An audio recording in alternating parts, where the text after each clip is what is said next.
the end of my tether, ladies and gentlemen. I do not think I can take this anymore. I don't think I can take one more story where I see that an extremely dangerous man who is a danger to the women and girls of this country has been allowed to stay for the most bullshit reason using ECHR rules. This country is becoming an absolute laughing stock, and it is at the expense of the safety of women and girls in this country. So this story is going absolutely wild today. Pakistani paedophile allowed to stay in Britain. Why?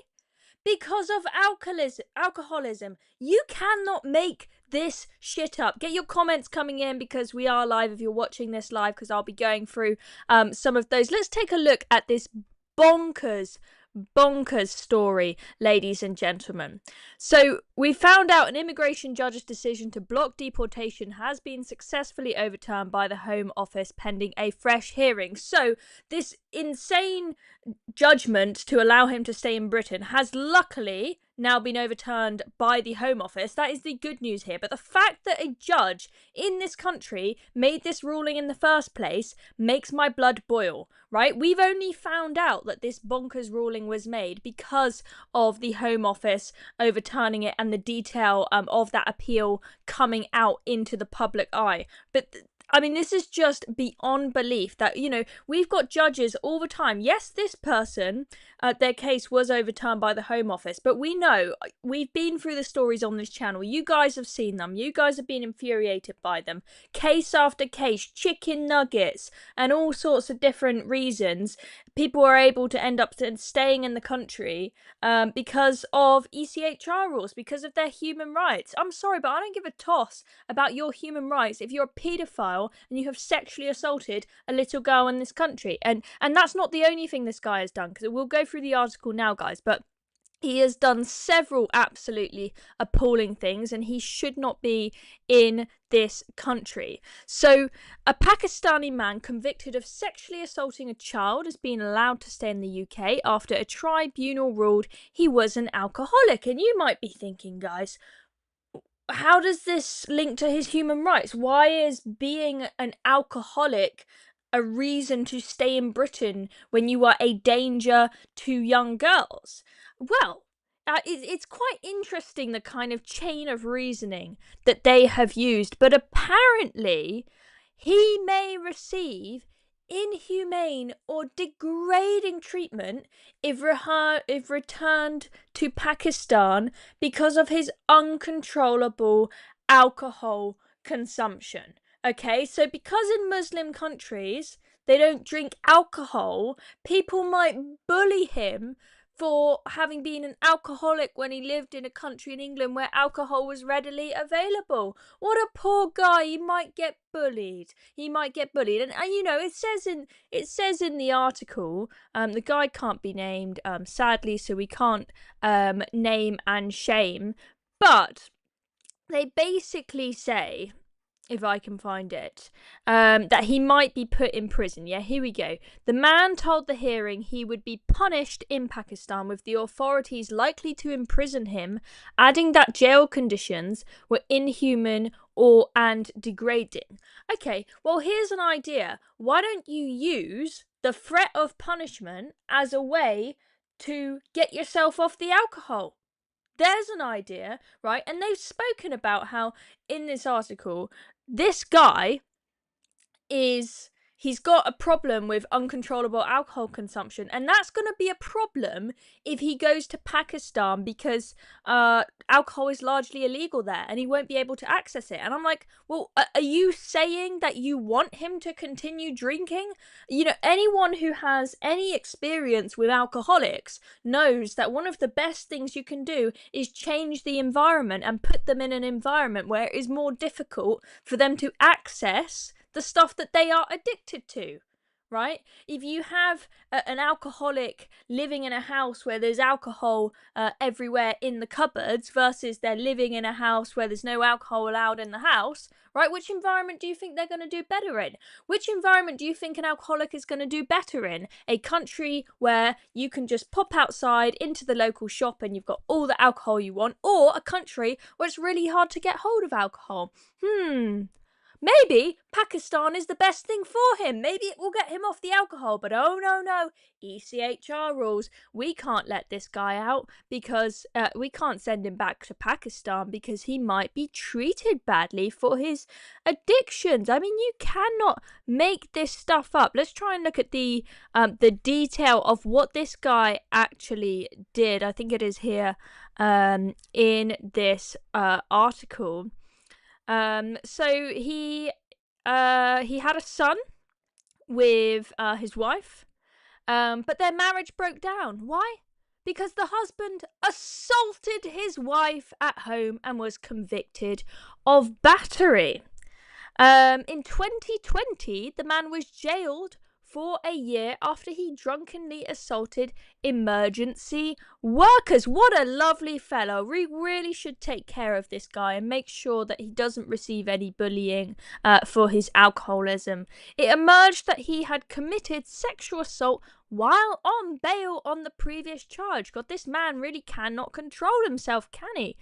Home Office officials issued a deportation order later that year, but at the end of 2022, guess what? He was jailed for another year after being convicted of sexually assaulting a girl who was younger than 13 at the time. Okay, this is genuinely making my blood boil. And I also want to show you one other story that has been doing the rounds today, which it just sums up the state of it in Europe. We literally do not really do anything to stop people from attacking and abusing and sexually assaulting young girls in Europe anymore. We are so soft on them.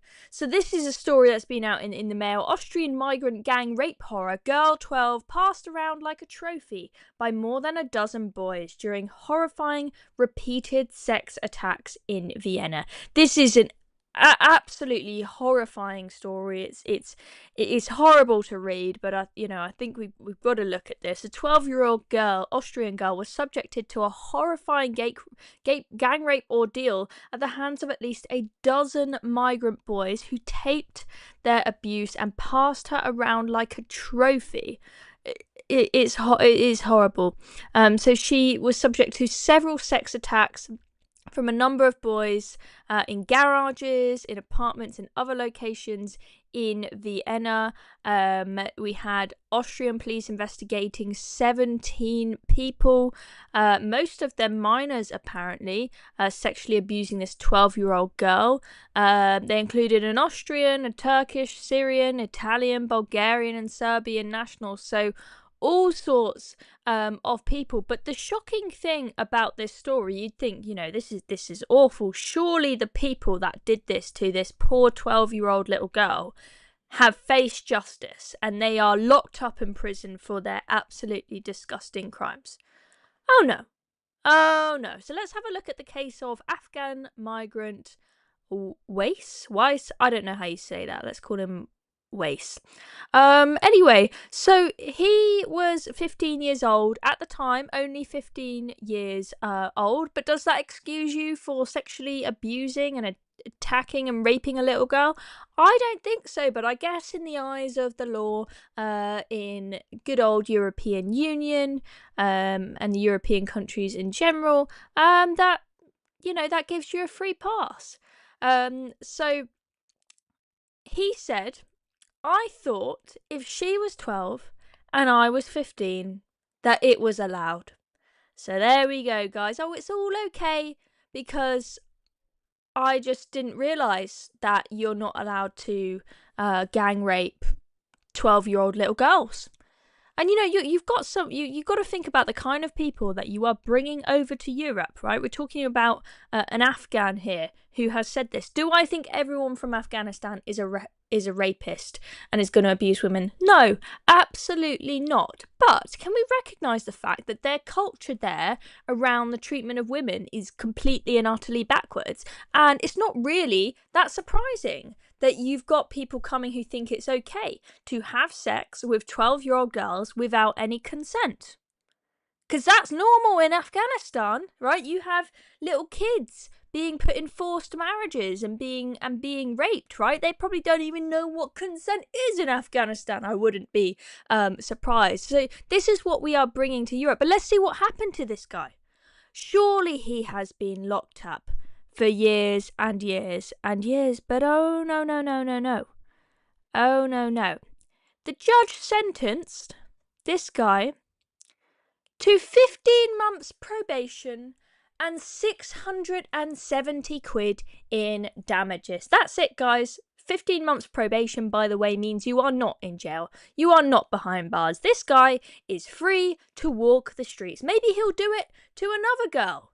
I guess 670 quid is the cost that you have to pay to rape and abuse a 12-year-old girl. Maybe he thinks it's worth it and he'll have another pop at it again. Huh? Why are we allowing young women and girls to be put in danger and be abused like this? We've got, parents absolutely terrified with the mass illegal migration to Europe. And the authorities just do not seem to care. Why do we care so much about taking care of rapists and paedophiles? It is monumentally messed up.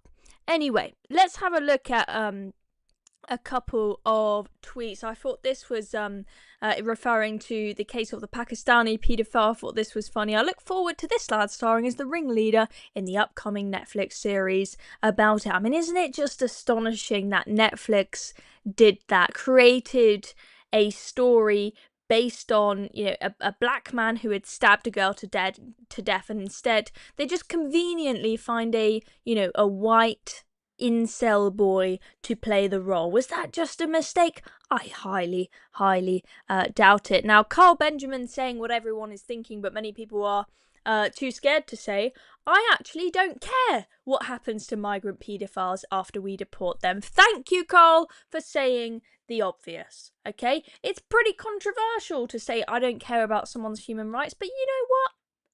If caring about your human rights means that alcoholism is a reason not to send you back to Pakistan when you're literally putting the girls in this country in extreme danger, yeah, I don't really care what happens to you. If anything, you deserve it. You deserve to be imprisoned in Pakistan for alcoholism or whatever, because at the end of the day, you deserve to be in prison because you sexually assaulted a little girl. Okay? It's not acceptable. You should face the consequences. Rupert Lowe says every single foreign paedophile should be immediately deported. I don't care about their mental health. I don't care about their right to a family life. I just don't care. Deport, deport, deport. Get this vermin out of our country and never allowed back. Is it that kind of language from Rupert Lowe that is the reason why he was kicked out of the Reform Party? Is that too edgy for Mr. Farage, using the word vermin? Maybe. But I tell you what, I would call anybody who is a paedophile, I would call them vermin, and I would say they should be deported. You absolutely should be deported if you are a foreign paedophile.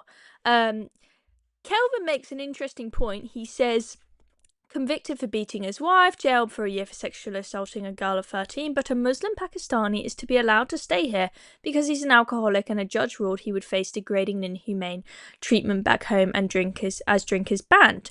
Why aren't politicians and judges outraged by these judgments as we are? Congrats to The Telegraph to bringing these shocking stories to light. And I thought that's a really good point. We've had all of these stories coming out of people not being able to be deported. It's countless. It's like there's one every single day. We've had the chicken nugget story. We've had all sorts of them. We had this one actually that I wanted to remind you guys of. Convicted rapist avoids deportation to Jamaica because he is bisexual. You can't make this shit up. And I was just thinking, hang on, where was the outrage when all these stories have been coming out? Where has the outrage been from Keir Starmer, from Yvette Cooper?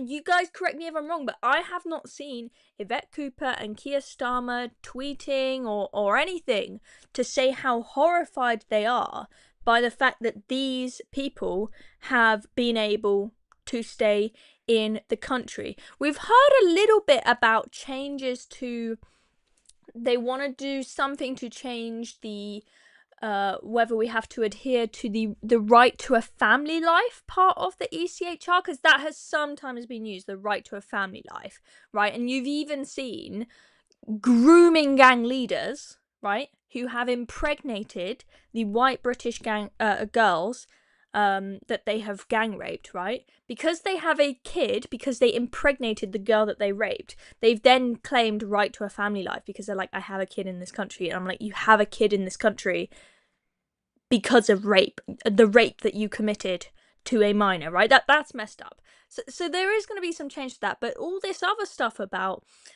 human rights, bisexuality, alcoholism, all of this, where is the outrage? I don't think that they care. I don't think that they get it. Anyway, let's take a look at some of your comments, guys. So let me have a look. Milford says the ECHR protects criminals. Absolutely, they do. That is what they do. Any old excuse.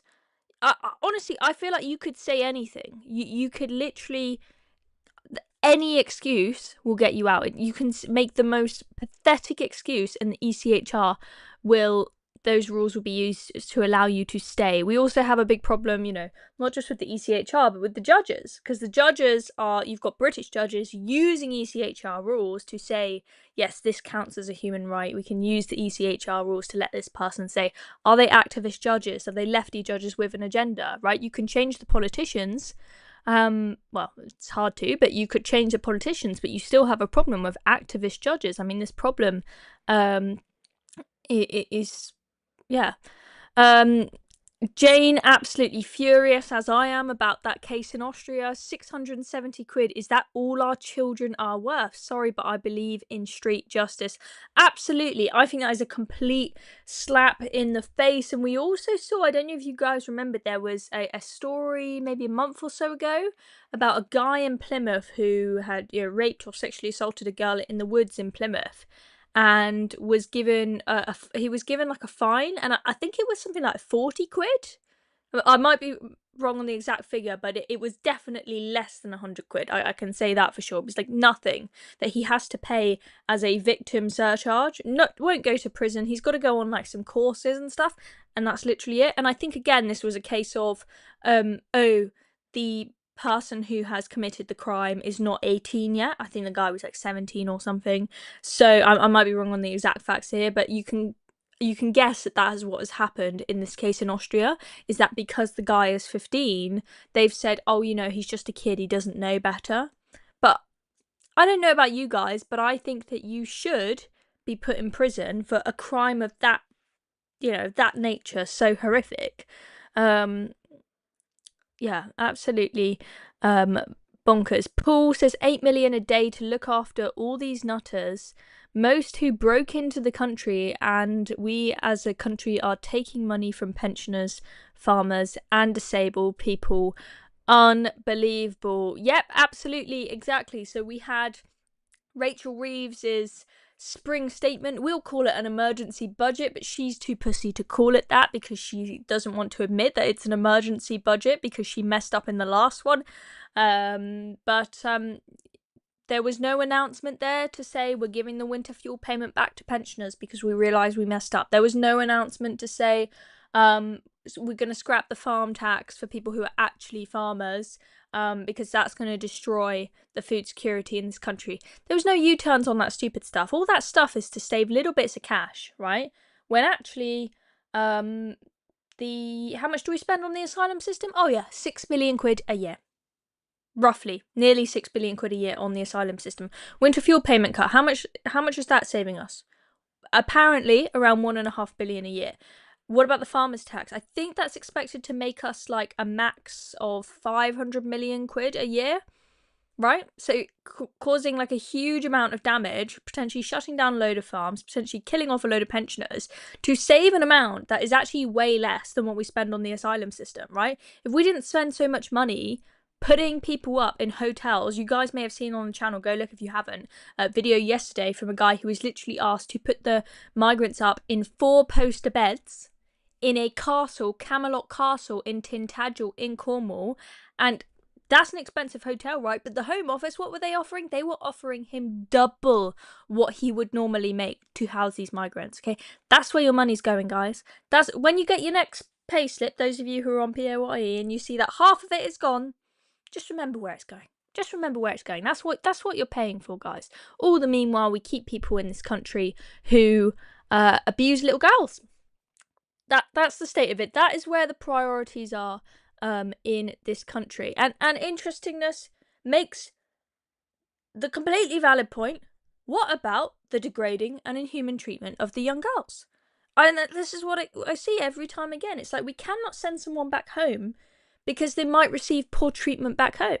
But it's like, yeah, but if they stay in this country, there are girls in this country who may receive poor treatment as a consequence of this lunatic walking the streets. But oh no, we don't care about them, do we? We don't care about the girls in this country. We care about the paedophiles. We've got to make sure we take good care of them. I mean, it is just genuinely bonkers. Milford points out women aren't even allowed to go out or even talk to each other in Afghanistan, right? Let alone choose who they want to have sex with and who they want to marry, right? And you expect the people that come from there to have the exact same ideas about consent and all of this? Of course they're not going to. I'm sure there'll be good apples and there'll be bad apples. There'll be nice men from Afghanistan who disagree with the way that women are treated, okay? But to say that every single person that's turning up here on a boat is coming here because they completely despise the way that women are treated in Afghanistan and they completely align with the British view of treatment of women is just evidently wrong. Because we've seen the stats come out in various different countries across Europe now, and we see that Afghans are way more likely to commit rapes and sexual assaults than people from Britain or whichever European country you're looking at, right? Okay, the facts don't lie. The facts do not lie. Oh, someone's very kindly left us a super chat. Thank you very much. Really appreciated. It makes my blood boil that this is happening in our great country. We care more about foreign rapists and paedophiles than young girls. I completely agree with you. It makes my blood absolutely boil. I'm sorry if I'm a bit shouty today, guys, but as you can imagine, this makes me genuinely furious. Okay? And I'm a woman. One of the things that has always made me proud of Britain is the fact that I can live in this country fairly safely. When I was a little girl, you know, I've just been talking there about the castle in Cornwall, in Tintagel, where the hotel owner was asked if he would house migrants there, and he spoke about the horrors of there are other places in Cornwall that have taken migrants, right? I grew up in Cornwall, right? And it was so safe. It was completely safe. I was so lucky. I basically grew up with no rules, okay? My parents, they just let me do whatever I want because it was so safe, right? I would open the door on a Saturday and I'd just run around the village, knock on my friends' doors, and we'd do what we want. We'd go swimming in the sea, we collect seashells, we do whatever the hell we want without supervision because it was so safe that you could get away with it, right? But these towns in Cornwall, and villages in Cornwall that now have, you know, a ton of migrants from places like Afghanistan where women are treated badly. If I was a parent living there now, I don't think I would be able to let my kids go run around the village like we were able to enjoy, okay? This is now becoming a country that is not safe for women, and it makes my blood boil. Absolutely does. Anyway, thank you guys for watching. We'll leave it there. Make sure you subscribe to the Reason channel if you haven't already, and we'll catch you soon.